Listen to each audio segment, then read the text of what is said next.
dar início à nossa primeira aula teórica, tá bom? Estamos sendo gravados, então cuidado aí com o que a gente fala, né? Para não virar meme, tá bom? E aí, basicamente hoje a gente vai ver, né, 3 pontos, tá bom? Primeiro ponto que a gente vai ver é basicamente a ideia do que são equações diferenciais, né? Que é o que a gente precisa nesse curso, tá bom?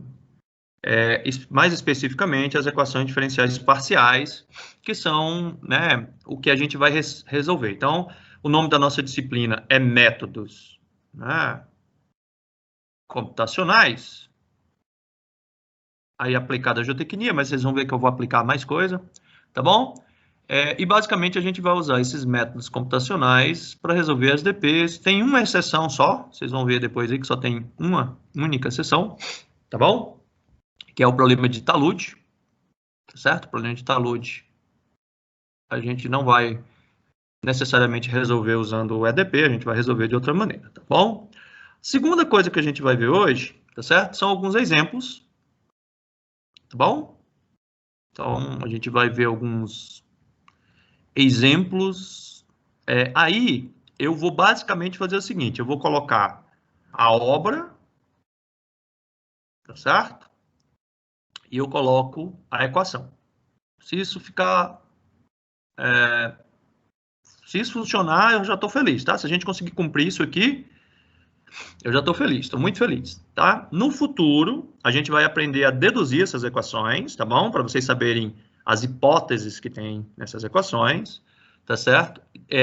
Obviamente, a gente vai aprender a resolver essas equações. Aí, a terceira coisa, tá? É que a gente vai entrar lá no relatório, tá bom? A gente vai literalmente percorrer as páginas do relatório, procurando basicamente palavras-chave, tá bom? E entendam como palavras-chave também as figuras, né? As figuras são, pra gente, as figuras são palavras, tá bom? Durante todo esse curso, vocês têm que entender um mantra, tá? Eu particularmente não gosto muito da palavra mantra, né? Porque ela tem uma origem meio mística, né? Ela tem origem lá na Índia, né? Nas religiões indo-chinesas ou indochinas, da Indochina.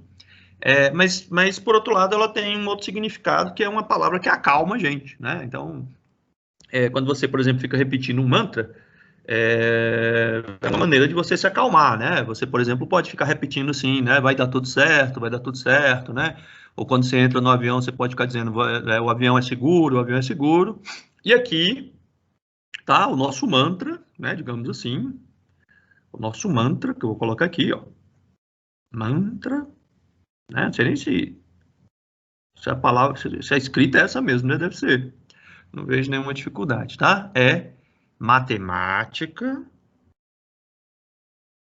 Matemática é uma linguagem. Eu não vou ensinar para vocês gramática, né? Eu vou ensinar vocês a ler, basicamente a ler, tá? Eu não vou ensinar vocês nem a escrever, presta atenção. Eu vou mostrar como é que escreve, tá certo?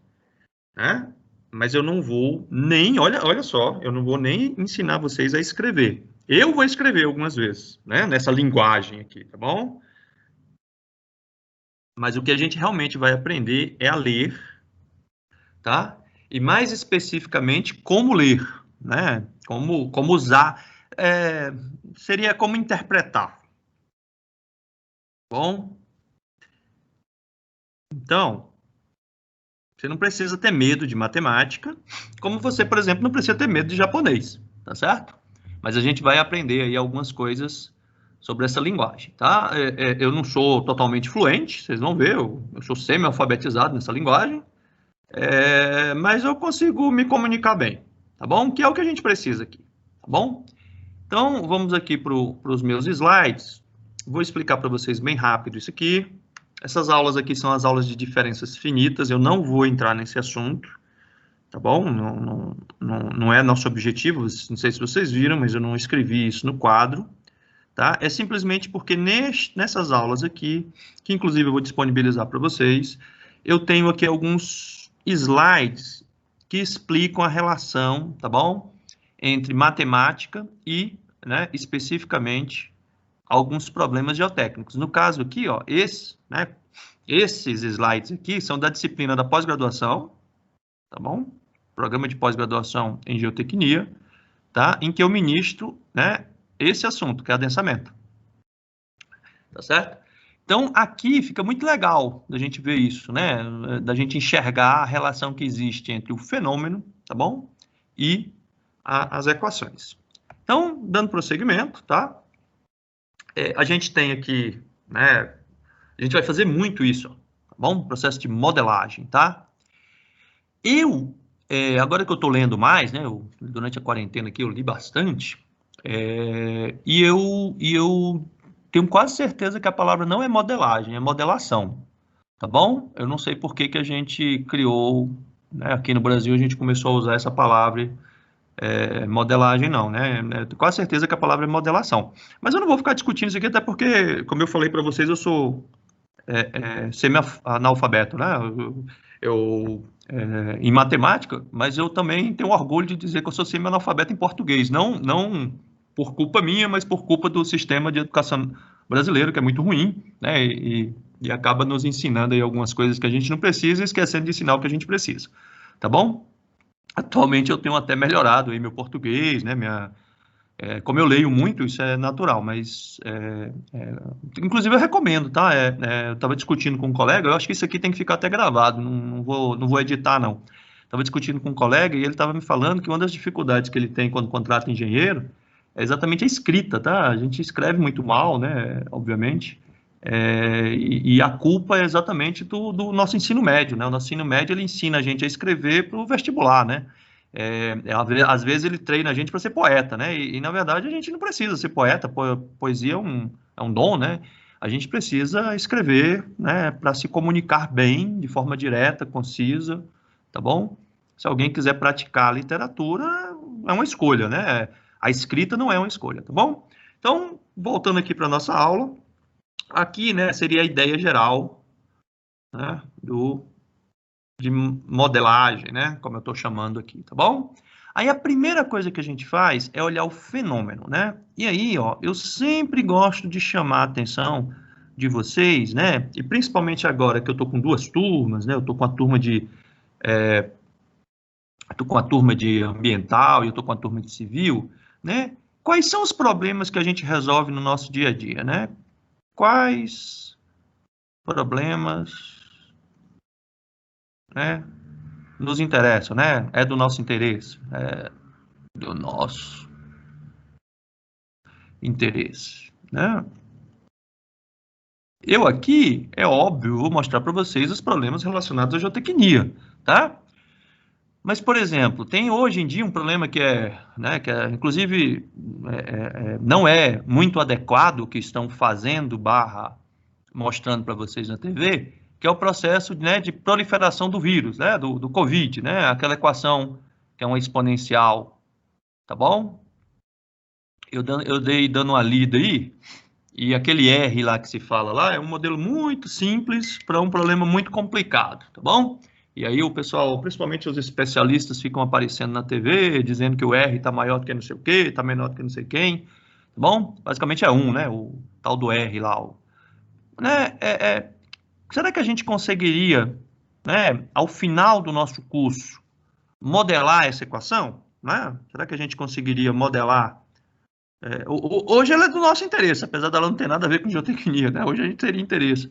Será que a gente conseguiria modelar o processo né, proliferação de um micro-organismo? Né? Vou botar aqui um pontinho de interrogação, tá bom? Ao final do curso, eu gostaria que vocês pelo menos tivessem a consciência de como fazer isso, né? Mas vamos focar aqui em geotecnia. Né? O pessoal aí de ambiental, eles têm uns problemas bem legais, tá? A gente também, mas os problemas dele, principalmente de contaminantes, são bem legais. Mas vamos ficar aqui em geotecnia básica, vamos pensar aqui numa barragem, a barragem mais simples possível. Não sei se vocês viram, rompeu uma outra barragem lá no Ceará, esse final de semana, tá bom? E aqui eu tenho um fenômeno, que é o fenômeno assim, mais simples que a gente pode modelar, né, em geotecnia, usando métodos numéricos, tá certo?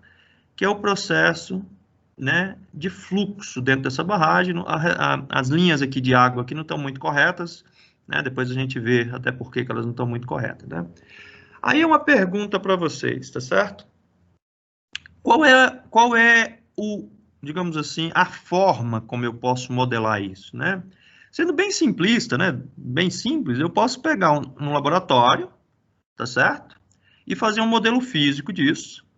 Se vocês procurarem aí na internet, vocês vão achar modelos físicos disso, tá bom? Basicamente, você constrói uma barragem, aí você tem um problema aqui, né? Vou puxar aqui o problema, né? É que imagina que essa barragem aqui foi construída com cascalho, né?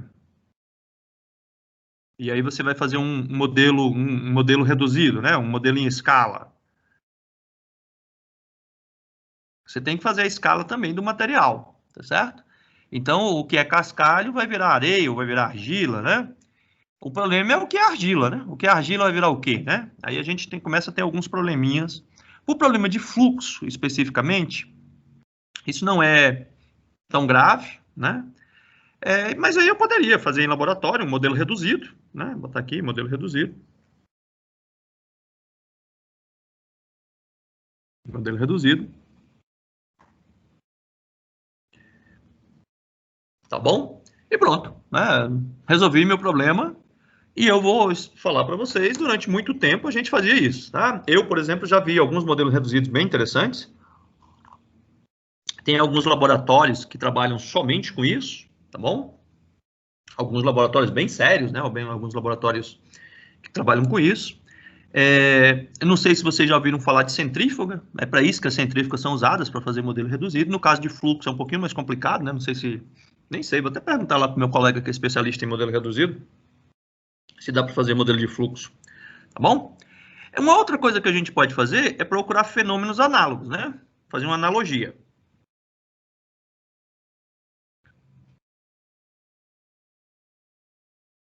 Tá bom? Então, por exemplo, já vou antecipar aqui para vocês, o fluxo de água dentro de uma barragem é muito parecido com o fluxo de um campo elétrico em um meio, tá bom? Não existe quase nenhuma diferença.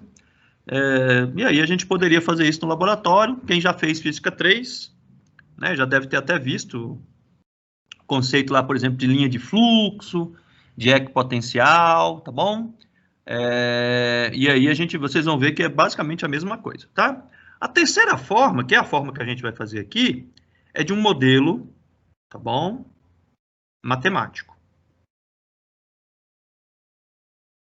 E hoje, pessoal, aí eu já vou puxando aqui a sardinha para o nosso lado, tá bom? Hoje a gente não faz mais isso, praticamente, pelo menos em geotecnia eu desconheço, tá? A gente ainda faz isso para alguns problemas, tá bom? Ainda fazemos isso para alguns problemas, mas assim, o avanço da computação associado com a matemática vai permitir que a gente simule fenômenos cada vez mais complexos, cada vez de forma mais precisa, tá bom? Então não faz muito sentido a gente investir, por exemplo, nisso, tá? Isso aqui não faz sentido. Nesse aqui ainda faz, eu mesmo ainda faço uso de modelos reduzidos, tá bom? E vocês vão ver ao longo do curso aí que vai até aparecer, né, alguns modelos reduzidos para a gente simular, né, para a gente comparar a matemática com, tá certo? E aí, uma outra coisa que eu gostaria de chamar a atenção de vocês é que quando a gente tem um modelo matemático, como é que eu faço para saber se esse modelo matemático é bom, né?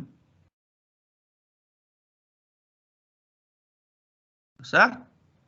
Eu geralmente comparo ele, né, com algum modelo físico, tá bom? Então, por exemplo, se vocês forem trabalhar em algum modelo matemático novo, pode ser que surja a necessidade de a gente comparar ele com algum modelo físico, tá certo?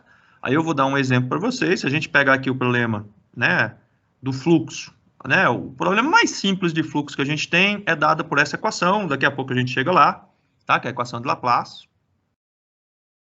A gente vai deduzir essa equação. Aqui a gente vai deduzir de uma maneira mais próxima, né, possível da realidade, tá bom? Então, lá em quem fez adensamento, desculpa, quem fez geotecnia 2 comigo, eu deduzo essa equação. Só que aqui a gente vai deduzir ela da maneira mais elegante, né? Saber todos os problemas, né? Todas as hipóteses e principalmente saber resolver essa equação, tá certo? Aí assim, eu tenho essa equação, eu tenho a solução da equação, né? Como é que eu sei se que ela realmente se aplica, né? Aí alguém, né, que não vai ser a gente, essa equação já está mais do que validada, tá bom? Deve ter feito aí uma comparação com o modelo físico, né? E chegou à conclusão de que ela é boa, né? Ok, ó, ótima. Tá bom? Ou não, né? Ó, ela não é nada de boa, né? Tá toda errada, tá bom? Aí a gente... vocês vão ver que eu vou colocar vocês para fazer umas comparações, tá bom? Então, isso é a primeira coisa. Voltando aqui para os meus slides. Então, a gente vai tentar modelar fenômenos. Quais fenômenos a gente tem, né? Que fenômenos a gente tem? Eu coloquei ali para vocês um fenômeno, né, que é água passando por dentro de um meio poroso, tá certo? Neste caso, a gente considera que o problema é um problema contínuo, tá bom? Mas existem alguns problemas que não são contínuos, né? Que a gente não pode encarar como contínuo, que a gente encara como discreto, né? Vou dar um exemplo aqui para vocês, um exemplo bem simples, de geotecnia ainda. Imagina que eu tenho aqui, né, uma encosta, né, uma encosta relativamente alta. No pé dessa encosta existem algumas coisas do nosso interesse, né, algumas edificações ou alguma rodovia, né, não interessa o que é, tá bom? E aí, por algum motivo, isso aqui vai desmoronar e se mover, tá bom? E eu quero basicamente saber, né, a velocidade com que isto vai atingir essas edificações, né? Então, neste caso aqui, o conceito mais adequado é o conceito discreto. Bom, lá no caso da nossa barragem, né? Vou desenhar a nossa barragem aqui de novo. Eu vou colocar encosta. Não se preocupem que esses rabiscos aqui que eu faço, eles vão ficar disponíveis para vocês, tá bom? Depois eu mando o PDF para vocês, na verdade no final da aula eu já mando. Então, aqui tem uma encosta, né, desmoronando, né, desmoronando.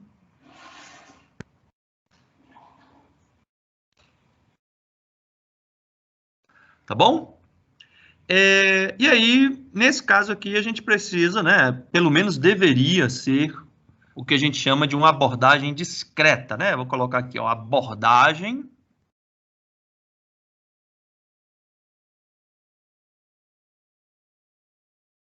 discreta, tá certo? Aí no nosso caso da nossa barragem, vou colocar aí de novo ela aqui, ó. Se ela não romper, tá certo? Se eu estiver fazendo a previsão dela intacta, certo? A gente vai fazer uma abordagem contínua.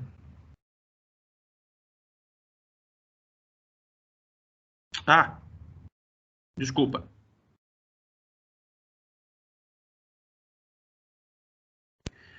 Aí, já vou antecipando para vocês, o nosso curso é 90% aqui, ó, tá bom? Para não dizer que ele vai ter nada, eu vou dar umas 2 palestras para vocês, ou eu vou convidar alguém para dar palestras para vocês, tá certo? Falando um pouquinho sobre a abordagem discreta. A abordagem discreta ela não é vista na graduação, geralmente esse é um assunto um pouquinho mais complicado que a gente leva para pós-graduação, ou pelo menos, né, para um nível um pouquinho mais alto, tá bom? É uma pena, porque é bem interessante. Então, isso é a primeira coisa. O fenômeno que eu estou analisando, ele é um fenômeno discreto? Ele pode ser um fenômeno discreto, tá bom? façam o seguinte, ó. Lembra que é só para chamar a atenção de vocês, né? Por que essa diferenciação de contínuo e descontínuo, né? Lembra o seguinte, tá bom? Se a coisa é contínua, se o meu espaço é contínuo, se minha função é contínua, eu posso calcular, né, as derivadas, tá bom? Se ele não é contínuo, se ele é discreto, eu vou ter dificuldade de calcular essas derivadas, tá? Então, eu vou ter que fazer uma outra forma, né, de modelar, ou seja, eu não vou poder usar, né, equações diferenciais. Deixa eu chamar a atenção de vocês, quando a gente fala de contínuo e discreto, é só no espaço, tá bom? Só no espaço isso aqui. Essa coisa, se é contínuo ou discreto, é só no espaço. A gente imaginar o tempo sendo discreto, né, sendo passos de tempo, não vai ser um grande problema para a gente. Vocês vão ver que a gente vai fazer isso a todo momento, tá? A gente sempre vai pular de um ponto para outro. Mas aí, para a gente, o tempo é sempre contínuo, apesar da gente só olhar em pontos individuais, né? A gente não vai, digamos, analisar ao longo de todos os pontos, a gente vai analisar em pontos específicos, mas para a gente o tempo é sempre contínuo, ou seja, eu sempre vou poder calcular a derivada do f em relação ao t, tá? Antes que vocês me perguntem, existem alguns casos em que o tempo é descontínuo, sim, tá bom? Quem gostar de física, procura lá que vocês vão ver que existem alguns... Existe um modelo lá de universo em que o tempo não é... Na verdade, um modelo lá não, o modelo de universo, se você olhar com a lupa, ele não é totalmente contínuo, o tempo é descontínuo, tá bom? Mas isso aqui foge muito e é quase filosófico para a gente, tá? A outra coisa que a gente vai ter que ver nesse processo de modelagem, né? Quando a gente está andando aqui no processo de modelagem, depois que a gente identifica o nosso problema, e aí quem estiver fazendo o projeto final, pessoal, isso aqui é até uma coisa que eu gostaria de chamar a atenção de vocês, ó. A parte mais comum, né, o erro mais comum que existe nos projetos finais é o aluno não saber qual é o problema dele, né? Qual é o problema que ele está resolvendo, né? Aí, no nosso caso, qual é o problema que eu estou resolvendo? Por quê? Porque quando eu souber o problema que eu estou resolvendo, provavelmente alguém já descreveu esse problema por uma equação, né, que pode ser ou não diferencial. No nosso caso aqui, né, a maioria dos casos serão diferenciais. Então, assim, ó, eu sei o problema, então eu vou procurar, né, a equação ou o conjunto de equações que nos... Se vocês começarem a ouvir um apito aí, é porque meu cachorro tá mordendo um ossinho. Isso aqui eu vou deixar no YouTube, que é para virar meme. Tá bom? Aí vocês me avisam se estiver incomodando. Se não, vamos lá. Então, a descrição, né, do fenômeno, do problema, por meio de uma equação. Isso aqui é obrigatório, todo aluno de engenharia tem que saber, pelo menos, não saber o assunto, mas saber o que é que significa, né? Nós temos dois tipos de equações diferenciais, né? Nós temos as equações diferenciais ordinárias e nós temos as equações diferenciais parciais, tá certo? Em alguns casos, né, como o caso do Covid, como é que a gente simula lá, como é que o Covid está se proliferando, como é que o Covid está andando, né, tá passando de uma pessoa para outra ou outras, tá? Isso aqui é um problema de um EDO, tá bom? Até onde eu sei, pode ser que tenha alguma coisa que não seja EDO que eu não saiba, mas provavelmente é um EDO, tá bom? Infelizmente, na engenharia, principalmente nas nossas engenharias, né, que é a engenharia geotécnica, que envolve aí várias, né, essas equações são sempre parciais, tá bom? Vamos lá tentar entender qual é a diferença, caso vocês não lembrem, não deixem eu pular isso aqui, ó, certo? Não deixem eu pular, isso aqui é importante também. Então, vamos aqui para o nosso rabisco, tá? Vamos pegar aqui a equação diferencial mais simples, né, possível. Acho que tem uma mais simples do que essa, mas vamos fingir que essa daqui é uma bem simples, tá bom? Então, ela é uma equação diferencial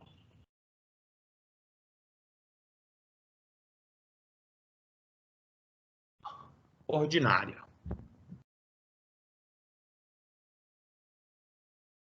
Ordinária. Por quê? Né? Opa. Por que ela é uma equação diferencial ordinária? Por que a gente vai chamar ela assim? Ela só tem uma variável independente.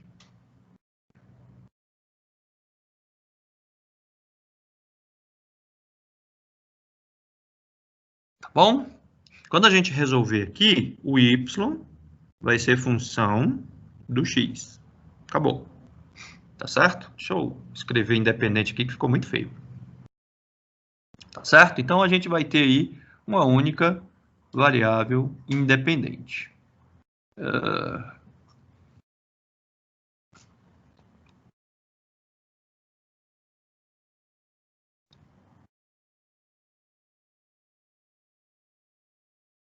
Ótimo, maravilha. Tá certo? Essa independência não precisa ser do tempo, não, tá? Eu posso ter uma coisa, ó, assim, ó. Ou, não precisa ser do espaço, eu falei do tempo, desculpa. Não precisa ser independente, a variável independente não precisa ser o espaço, não. No caso aqui, ó, eu vou escrever uma equação. Opa. Segunda derivada do tempo de y mais y igual a t. Certo? Só troquei aqui que aqui é a primeira, que é a segunda, tá? No caso aqui, o y, seja lá o que for, né, vai ser função somente do t. Tá certo? Então, essas aqui são as equações diferenciais ordinárias. E as equações, né, diferenciais parciais, né? Então, essa daqui é a equação mais vista por vocês em geotecnia. Todo mundo viu essa equação, ou comigo, ou com o André Brasil. Eu já até mostrei ela aqui para vocês, tá certo? Essa daqui, né, ela é igual, né? Tanto você pode escrever assim, ou você pode escrever assim, né? Essas duas coisas se correspondem, e elas, nesse caso aqui, as duas são iguais a zero, né? A gente está basicamente escrevendo aqui uma equação diferencial parcial. Aí o motivo dela ser parcial é porque ela tem derivadas parciais, né, em relação a diferentes variáveis independentes. Então, eu tenho aqui, né, mais de uma variável independente.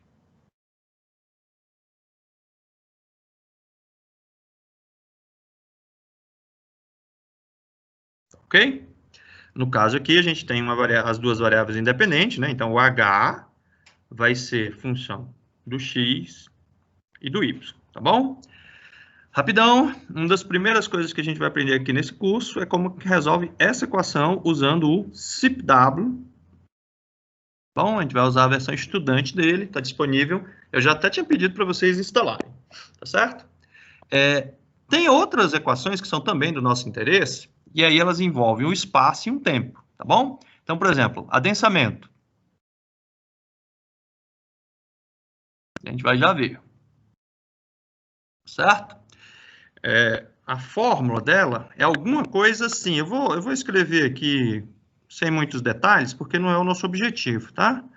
Então, ó, eu tenho uma variável independente que está relacionada com o espaço, né, com a posição, com a profundidade, com a altura, sei lá, e uma variável independente que está associada com o tempo, tá certo? Então, aqui, a minha função P, né, a função que eu estiver procurando, ela vai ter como variáveis independentes o espaço e o tempo, tá certo? Isso aqui também é uma EDP. Tá bom? Vamos voltar aqui para o slide. Chamar um pouquinho a atenção aqui para isso.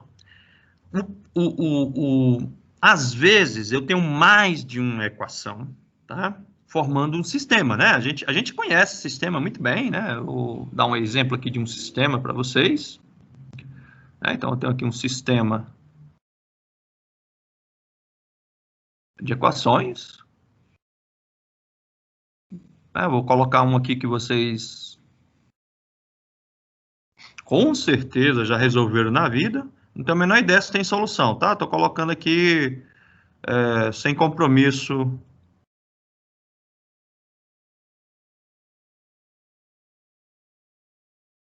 Bom, isso aqui é um sistema de equações, né?